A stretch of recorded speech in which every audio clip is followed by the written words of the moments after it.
All right, it is time for the weather model discussion here for Tuesday, March the 7th, right around 3:45 here in the afternoon. How's it going, everyone? William Cole here in the Storm Studio. Of course, this is our behind-the-scenes look at how we put together the forecast of the day. So we're not so much going to be looking at the pretty made-for-TV graphics. We're going to be looking at the raw stuff, the raw data, typically what we look at all day long here in the Storm Studio. We put this on our social media, YouTube, Instagram, also on our Facebook pages. So again, if you are seeing it there, be sure to give us a like and feel free to leave a comment below as well. One thing it is worth mentioning, we're actually thinking about this segment. We typically don't put it on our channel, but we may make this 30 minutes. These are typically 22 minutes anyway. We may make this a full 30 minutes and then actually at 6:30 p.m. and at 8:30 p.m. put it on the channel just to kind of see if anyone's interested in watching it there as well. So we'll let you know if we do that. Like I said, we may do that here over the next week or so. Otherwise, a lot to talk about. It's still all about this pesky cold front that's moving into the area. It's going to be stalling out in the area. And again, as it does stall out, we're going to have wide-ranging temperatures. And what I mean by that is if it stalls out near Interstate 20 or just south of Interstate 20, locations to the north obviously are going to be cooler. Locations to the south of the front are obviously going to be warmer, but we may have a 20-degree temperature divide across North Texas. So wide-ranging temperatures, and exactly where the front is going to be is going to dictate those temperatures, right? So we've really got a job on our hand here. And then, by the way, we're also tracking an opportunity of rain and storms. The model data is not as excited anymore about the rain and storm opportunities. I still think there's some there, and we're going to talk about that as well. Also, a quick peek at the extended coming up as well. So without further ado, yeah, let's just go and jump into it. There's, in fact, you're looking at downtown Dallas. It's looking gray. It's been kind of, there was some fog around this morning, but really this afternoon, it's hazy out there. The humidity is very thick, as anticipated. If you remember, we talked about it yesterday. There was a flux of Gulf of Mexico moisture coming up. It's here. This is maritime moisture. And again, even though it's looking gray, it is cloudy, yes, of course, but it's very hazy. Again, the fog is basically lifted. And again, if you've been outdoors at all today, you know it is very humid. It's warm enough just that you can truly feel the humidity out there as well. Let me do this. I want to show you our surface chart. First of all, and like I said, we won't do a lot of the pretty graphics, but I do need to show you this one for sure. So there's the front. Anytime it's blue and red, remember that means it's a front that's stalling or has become stationary. In this situation, this one is essentially stationary. It's going to kind of wobble through the area a little bit more overnight and then tomorrow as well. A lot of it having to do with the rain and storm development, with it helping to kind of push it to the south. There will eventually be another little piece of energy coming out from the west, especially on Thursday, that will kind of reinvigorate it and push it back through the area. But again, you can see currently there, it does extend up around the Red River Valley and then out into our western counties. And simply put, where it is now as we go through the evening and overnight, that's where the better rain opportunity will be, and also locations off to the north, even up into parts of Oklahoma as well. So the temperatures with the front, go and check this out here as well. And regionally speaking, well, you can see it, right? I mean, OKC, it's currently 48. Dodge City, 36. Meanwhile, here in North Texas in the Metroplex, DFW officially 73. Take a look at Laredo, down 92 currently, right? So you can definitely see the contrast in temperatures. But again, locally speaking, here in North Texas, 70s going to, again, the 40s, 3 hours to the north up in Oklahoma. It's a pretty sharp temperature contrast. And again, some of that, really not necessarily the 40s, but I am anticipating maybe even some 50s tomorrow, especially in our northwestern counties, will be there, right? And again, you go, again, an hour in our situation, hour to the south, and again, there'll be locations that are in the 70s and the 80s. So again, the exact positioning of the front, again, truly, this is a big deal, right? Let me go and look at this here. I was going to show you the visible satellite review. Let me go and click on this here. But I'm no longer going to, because it looks like the next lab where we typically look at the visible satellite, they're having problems. So it says server maintenance. So we'll let them figure that out. So let's come over here to the severe weather outlook, right? The categorical outlook. Of course, this time of year, in fact, let's go and take a look at that if we can. We'll go and punch this up again from the Storm Prediction Center. I was going to show you the satellite only to show you, just kind of the flux of the moisture coming up into the area. But I think we pretty much understand understand that, right? It's cloudy, it's humid. If you've been outdoors, you know that for sure, right? So now the next piece of this, we're going to talk about the storm opportunity and then the temperature contrast around the area, okay? So number one, the storm opportunity this evening and tonight. The Storm Prediction Center has a marginal risk of severe weather. They just moments ago had something called a mesoscale discussion where they look at a specific sector within this outlook area, and they said they're not anticipating issuing a watch, okay? I would agree with that, right? I mean, the overall severe weather threat still appears to be pretty minimal. North Texas, even up in Oklahoma, could there be a couple storms that produce some quarter-size hail? It's not impossible, right? So 1-inch hail, that would be minimal severe criteria. In fact, as we look at the probabilities here, the reason for the outlook, I mean, it's a low-end opportunity of some small hail, right? Quarter-size hail. Wind probability, it's there as well. Very minimal. I mean, could we have a storm with 60-mile-per-hour wind gusts? Not impossible, right? I mean, it's severe. We don't want to minimize that, right? Quarter-size hail, 60-mile-per-hour winds will get you a severe storm warning, but are we just anticipating much in the way of that? I'm truly not, and neither is the Storm Prediction Center. That's why they have that marginal risk, right? Marginal risk means maybe a couple of severe storms, but the coverage of severe storms is minimal, and marginal also means it's right there at the threshold of maybe not seeing any severe weather at all, but it's kind of within the realm of possibilities. Tornado zone, again, less than 2%, right? I mean, you never rule out a tornado, ever. We all know that, but simply put, the probabilities just aren't there, okay? So that's this evening. As we get into tomorrow, can you see that? Similar story. You can see they've really just drawn this up right essentially near where the front is going to be for tomorrow. They'll probably play with this a little bit overnight because I think that they would probably need to kind of redraw this a little bit. I think the front will be a little further to the south, and with some of the newest high-res data I'll show you coming up momentarily to the north of DFW, maybe even off to the northeast tomorrow, early in the day, there may be a better opportunity of rain and storms. And again, any of that activity, could it briefly be pulse severe? Again, with the quarter-size hail, winds to 60-mile-per-hour threat.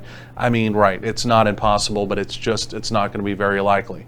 So similar for tomorrow, it's a 5% hail zone. Wind is less than 5, tornadoes less than 2. So again, tomorrow, mainly quarters if we see anything severe whatsoever. Okay, let's come over to the model data. And this is where I really want to jump into it, and we just got to log into it here. And as we do that, and again, this is just weathermodels.com, right? There's all kinds of services out there. I just like weathermodels.com for a variety of reasons. There's a lot of different products that I like to use. You know, WeatherBell's another good one. I mean, everyone knows about WeatherBell. And also Pivotal. Pivotal's free. The guys up in Norman run it, but they also have a paid section, a premium section now too. So Pivotal's not bad, but I just personally like weathermodels.com. Okay, so let's do this. What we'll do is we'll start just kind of with a look at the vorticity, the upper air chart, then we'll kind of work backwards into this, okay? So what we're still watching, and by the way, we do have our, hopefully here, yes, we do have our Telestrator working. It seems like every time I try to use it, it's closed, but today it's open so we can use it. So you can see the dip up in the Pacific Northwest, right? That is eventually going to be our storm system for Thursday that really pushes the front on through. A little piece of energy here is going to break off and it's going to move through the northern tier, okay? So not a great drawing there, but let me go and show you what I'm talking about. So watch that northwesterly area, and I'll go ahead and walk you through time. So basically right now where we are, there it is. You can see it spinning around. Here comes that little piece of energy, pretty weak off of it, right? A pretty weak little storm trough. You can see it right here. There it is. See how it's spun off? You've still got the parent storm, the mother storm up here. And here's a little offspring that shot off of that, right? Not too big of a deal, but again, it's a deep enough trough that again the front on Thursday is actually going to lift quickly back to the north as a warm front and then go all the way back through as a cold front, and it will cool us down for the remainder of Thursday and into parts of Friday as well, before we do quickly rebound the temperatures. Okay, so everything over the next couple of days is leading up literally to this right here. Okay, so that's your Thursday. There, that swings out, really intensifies though up in the parts of the Great Lakes region. and the Midwest. Okay, now as we look at our weekend, it's always really important. Notice how the lines begin to kind of go up, almost like an inverted U, right? So that's a ridging pattern. The weekend looks quieter and it does look milder, right? So even though we cool down for Friday, we do begin to warm back up and become milder for the weekend, pretty quiet. Then we kind of go back into this zonal flow, moving from west to east, even though there's not real deep storm troughs moving through. There are storm troughs you can see up along the northern tier, right? You can see these storm troughs here up along the northern tier. And even though they're not moving through North Texas directly, you can see kind of just a little wrinkle there in the jet stream flow. Notice how the jet stream, the black lines are moving from west to east. By this upcoming Monday, there's going to be, I mean, this looks like a very low end opportunity. I've still got a 20% shot. It looks pretty minimal, right? So Monday there could be an opportunity of a couple showers around. I wouldn't hold my breath. Okay, so that's kind of our next opportunity of some active weather. And then after that, and there's that trough moving through, you can see it right there. And then after that, the middle of next week, and notice before we get there, here's another ridging pattern building in. Notice again how the jet stream, it's kind of an inverted U, so it's a ridge that builds in, which is milder, quieter weather. Okay, so that'll be good for early next week. And then here comes our next storm out. There it is. That'll be in time for Wednesday. That'll come through the following Wednesday. And right now I've got about a 30% opportunity in the long term. You never go crazy with probabilities. Could be some rain and storms. You can see there right now it appears as though it's mainly neutral, but there could be a bit of a negative tilt to it as well, right? So negative tilt would be more like this. And those would be a little more conducive for severe weather. It's not tilted that much. I'm just kind of extrapolating that there, but there is a bit of a negative tilt to it, okay? And there's other dynamics that go into talking about severe weather, but just at a first look, not impossible. The following Wednesday, there could be some severe weather, okay? So we'll keep our eye on that. From there, let's go and look at air mass change here quickly as well. Then we'll really dive into our opportunity of rain because it's interesting. Our rain opportunity is interesting here in the near term. So what we're looking for here is any change of air mass, right? We're looking for Arctic air, which would be kind of the milky white and the pink and purple well up in Canada, right? I mean, it's nowhere near the continental United States. The blues you're seeing, that is Canadian air, okay? So it's chillier air. And then obviously the greens you're seeing, it's cooler air, and essentially that's what we're going to be dealing with. But let me go and roll this into motion. Here comes the first storm system. Again, you can see it moving there, cutting through the northern tier. So it sends that cold front. See how we're in the yellow and the orange? There's our first cold front through. That'll be for Thursday and a Friday. Again, we turn cooler. It's not a big blast of cold air. There's no air mass change. Okay, so not really a big deal. But you can see the northeast does turn chillier. The mid-Atlantic through the northeast, that trough gets deeper over there. Okay, so if you have friends, family, loved ones in that part of the country, they will have a pretty decent chill down. There's a ridging pattern for the weekend. Notice how quickly the yellows, the oranges, the reds come back. It's a big warm up for the weekend. We're quiet for the weekend. And then again, we've got a couple quick moving storm systems. Again, there's the Monday storm system. And then I'll roll, and really not a big deal, right? Big storm trough develops off to our east. Okay, I mean, it's razor close, right? I mean, if things were to go a little bit differently, we could get some chillier air in, right? And of course, you know, we talked about this yesterday. All the long-term data was really showing this major cold blast, right, in the middle of March for a lot of folks. And I mean, you can definitely tell. I mean, the Northeast, the Midwest, the Mid-Atlantic, they will be turning chillier, right? Temperatures will be below normal. But it's not a major blast the way it looks right now, okay? And we're pretty much getting closer in time, right? But they do turn chillier. It's very close to North Texas, but truly it's not here, okay? So here we go back forward in time. There's another ridge building in that we talked about. Notice the yellows, again, the milder temperatures. And then here comes that Pacific storm, right? Here comes that Pacific storm. And again, you can see the Euro with that Pacific storm is flirting. It's not necessarily the same storm trough that chilled everyone else down, but the Euro's trying to bring in one more decent cold front into the area towards the end by about day 10 with behind that Wednesday system. I'm not too worked up about that yet. I haven't really trended in that direction. I'm trending down with the cold front, but I'm really not buying the fact that we're going to get a little sliver of chillier air in. Okay, I was kind of advertising this yesterday, still kind of doing it today. If it becomes overly consistent, obviously we'll have to begin to really take note of that, right? But again, still not a major cold blast. Definitely chillier to the north up in Oklahoma, and again here in North Texas, temperatures at or just below normal in the green. Okay, we'll put real numbers with that as well coming up momentarily. Okay. So temperatures, again, for March, when we really can get some big ups and some big downs, I mean, they're pretty stable. We do have a couple chill downs, but these are not major cold blasts. I'll show you the exact numbers coming up. Let me just find the high res data. This is what I want to look at, talk about future radar here. And bear with me here. The screen that I have to look at, because we just have a little browser open in our weather computer, it's like this big, and so we have these little tabs on the side that I can click on to choose the different products, and to see them, it's like this big. So you just sometimes have to bear with me a little bit when I'm squinting to try and find these, because I tell you what, a little hard to see. Okay, so now we're switching over to the HER model, right? The HER, this is the high resolution rapid refresh model. This is updated hourly, okay? This and 4 times per day. This is actually goes out, it's called the extended, the HER X run out to 48 hours. So we're going to use this out through 48 hours. This run is about 3 hours old now, okay? So let's just go and walk you through it. Here's the evening, here's tonight. You can see up in Oklahoma, yeah, scattered activity develops up there, maybe out in parts of the big country, far northwestern North Texas, out around the Wichita Falls area. I mean, for the most part, North Texas, it's pretty quiet. There's a few showers you can see by 3 a.m. in the morning moving through North Texas, right? You can see a pretty decent complex of activity up in Oklahoma. I mean, overnight, we're still pretty dry North Texas showers, but I think as we get closer to sunrise in the morning, take a look at those showers. They may try and turn into a few thunderstorms around the area. You see that? It's still pretty scattered. And there's no still rule guarantee. I've got a 40% opportunity tomorrow morning of rain and storms here in the Metroplex, and then I trend it to 30 as we go through the afternoon. Okay, I'm kind of on the lower side from everyone else, but I mean, you're looking at the data here as well. And then as we go through the day, we'll walk you through the rest of your Thursday. I mean, you see things kind of reinvigorate up in Oklahoma. I mean, the Thursday here in North Texas, you don't really see much. Could be a few showers around. It's a 30% kind of blended opportunity, right? Broad brush opportunity.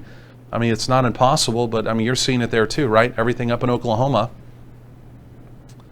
So again, maybe an opportunity Thursday morning, maybe a few showers around as we go through Thursday afternoon. I don't see a wall of water. I see a wall of water up in Oklahoma from time to time. I don't see and I think I was saying Thursday, tomorrow, Wednesday, just to correct myself. Tomorrow, Wednesday, I just don't see a big wall of water there, okay? Again, that's for Wednesday. Here we go as we begin to get into Thursday. This is Thursday morning. This is when the front begins to move again, right? It's going to kind of lift back to the north and go back again as that big storm moves out across the northern tier. And this is by 1 p.m. in the afternoon. Some thunderstorms there along the Red River Valley. This is where the HER model ends, 48 hours out. That's the end of the high res data with it. And again, more than likely, as that continues to push south, there's going to be a complex of storms, kind of a mini line, I should say, of storms on Thursday that do continue to move to the south. I've got about a 50 to 60% opportunity on Thursday of thunderstorms around the area. Here's a look at the 3K NAM. And this is also high-res data, goes out for 60 hours. The 3K NAM is very good with frontal boundary placement, number one, and also with air mass, okay? And so whenever you're dealing with wintry weather, the type of precipitation, if you're maybe dealing with some frozen precip, the 3K NAM is really good at that, and it's good at frontal boundary positioning, okay? The rest of the 3K NAM, this is my humble opinion, you can almost throw it out the door, right? So I'm going to show you the future radar. I would not, again, if you're playing with models at home, I would never bet the house on the 3K NAM ever. You know, the HER model, yes, that's one thing, right? We know it has its own issues from time to time, but you know, I'm just throwing this out there because it'll take us through 60 hours, okay? But again, this one tends to be a little more interesting. But the one thing it is doing a little bit more in the way of morning storms, right? So for tomorrow, Wednesday, that opportunity of some rain and storms around, okay? So we'll watch that. I've got that 40% opportunity in. Okay, after that, again, similar story the rest of Wednesday. I mean, it's pretty quiet, right? Not a lot going on. So here we go, forward in time. Let's get to Thursday, and the 3K NAM, here comes the front through on Thursday, and it brings it through dry. And that's our 60% opportunity. So you can see the data does not agree, okay? The data does not agree. Again, you know, asterisk on the 3K NAM, precip, we never really buy into that too much other than in certain situations. But again, high res data here, 3 kilometer data. not bullish. Now, I still think we're going to have some storms move through on Thursday. I think that's our best opportunity of rain. I still think there's going to be some scattered stuff around tomorrow, but the deal is I'm just not seeing a wall of rain. We never really said there was going to be a wall of rain, but sometimes when you're dealing with a 50-60% opportunity, that's kind of what people are thinking. They're thinking it's going to be a washout. There's going to be some big stuff going on. And I mean, kind of the coverage, there's an opportunity of some decent coverage with some of this, but again, as far as the certainty of the forecast goes, there's still big question marks on this, right? So, I mean, this is just one of those forecasts in early spring, right? Early spring, this happens quite often, right? So we're just kind of back and forth with the data. We're keeping a persistent forecast, meaning we're not changing it. We basically had what we've had, and we're just going to ride it. Now, if the overall trend for Thursday is pretty much nothing, which I don't think that's going to be the case, then we'll truly dial down those probabilities. But things are just kind of all over the place. For example, the weather tonight has like a 7% probability. Again, morning, I would agree that there's an opportunity there, like you saw as well. But again, the probabilities around town you're going to see, they're just going to be all over the place. And it's because everyone's kind of looking at the same thing and just kind of putting in their best guess, if you will. But this is the trend we're using, what we just looked at there. And again, that's our forecast with this, okay? Quickly here, let's go and look at temperatures. Again, still based off the HER model. And if this is your first time watching one of these, the forecast is typically not like this, right? We normally narrow down the forecast pretty well, and there's not this much uncertainty with forecast, right? But every once in a while you have a forecast with low confidence. And like I said, in the early fall, kind of the change of seasons, early spring, early fall, you'll have several times where you just kind of have a low confidence forecast. The data doesn't agree, and even what you're seeing on the maps doesn't agree with the data. So nothing agrees, and that's when that's why you still need the human forecaster, right? Some people say, well, you won't need human forecasters after a while. It's all just going to be based off the models. Well, if you looked at that model data and you went by it, chances are you're going to run into big problems, right? So you still need the live person to kind of sift through that, and it can make that educated forecast. Okay, quickly here, let's just look at temperatures, and this is just for frontal boundary positioning, right? This is what the HER model is doing. And again, you can see really as we go through, this will be this evening and tonight. There it is. You can just kind of see it sagging through, but the orientation, it's kind of more of a southwesterly to northeasterly orientation.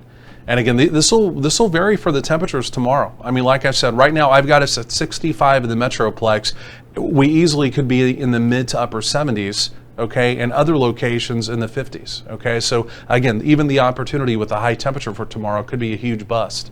So the HER model, basically Metroplex in the 60s. This is what I went with for my high temperature forecast for tomorrow. But again, for example, just south, you can see like down around Hillsborough, for example, or actually down in Navarro County, down around Corsicana at 77, right? So, I mean, 64, 65 in the Metroplex, go down 45 towards Corsicana, 45 minutes, maybe an hour, and again, you're at 77. Almost 80, right? So, I mean, this is a huge variant in temperatures for tomorrow. And then just quickly, we'll take a look at Thursday here as well. And on Thursday, you can see a brief warm-up, right? The front will briefly lift back to the north, but then it's going to surge back through. And the second part of your Thursday and a Friday will definitely be cooler, okay? That will definitely be cooler. In fact, let's go and look at temperatures. We're kind of jumping around here a little bit more than we normally do, but let's just look at temperatures here quickly. And this is the blend of models. This is what I forecasted off of first of all. And again, you can see for tomorrow, Wednesday, it's actually tapering down because earlier it was at 70. This updates hourly as well. So the blend for tomorrow is now at 67. I think that 65 is a pretty reasonable bet. Then you see that brief warm up for Thursday, but again, it's only because the warm front lifts, but then it comes directly back down to the south. So really throughout the day, even though you're seeing a 74, chances are we'll be more in the way of 60s. And then even for Friday, behind this weather maker, that will be a cooler day for sure. Here comes the ridge as we head into the early part of the weekend, back into the 70s for Saturday. We begin to cool down on Sunday with that next little weather maker coming through. Doesn't look like a big deal. And then the next weather maker on Monday does cool us down some early next week.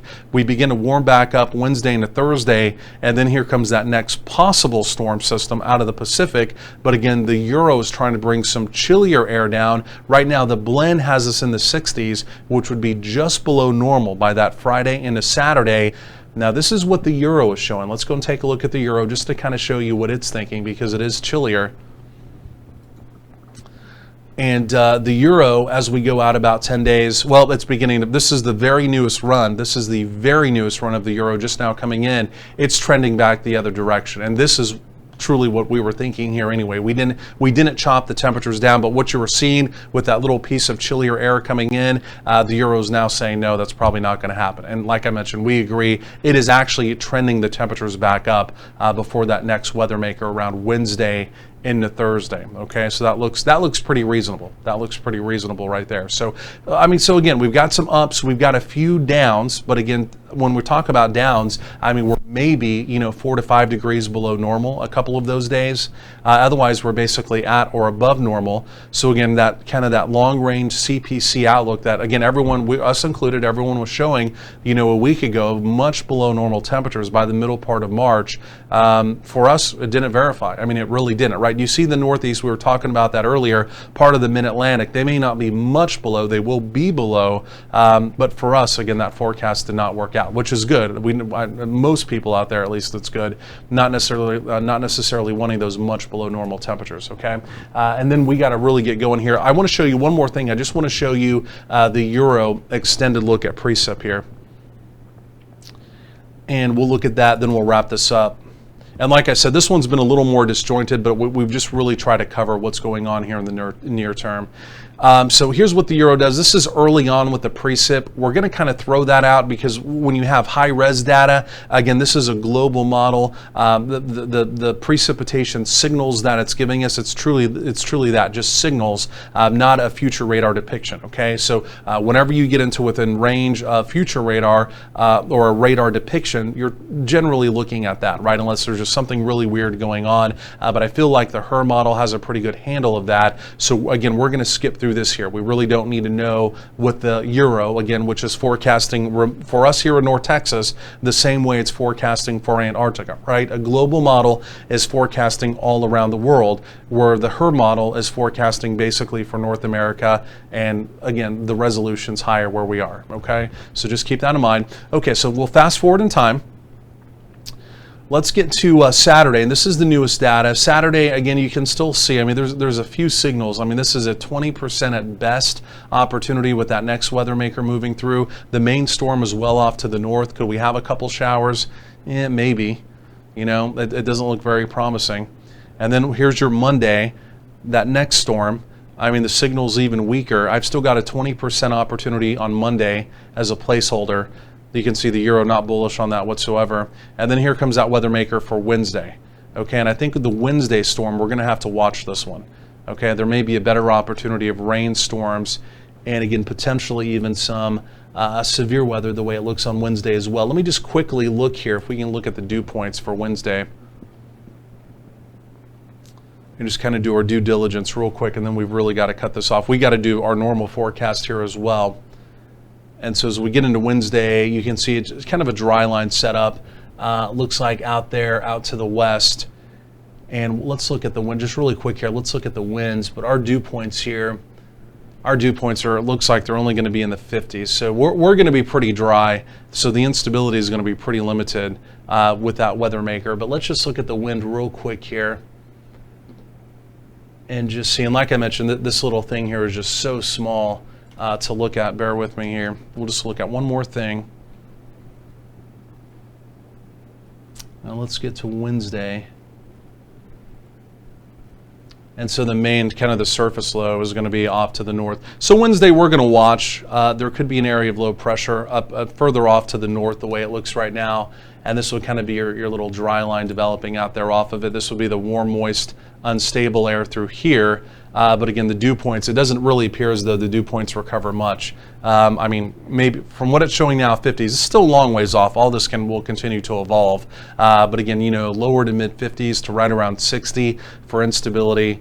it's pretty limited, right? You can obviously still get some elevated activity. We'll be watching for all of that. But in March, when you're looking for more in the way of, surface-based activity, things that could present a bigger concern, right now, we'll keep our eye on this one, but it's not jumping up and down, okay?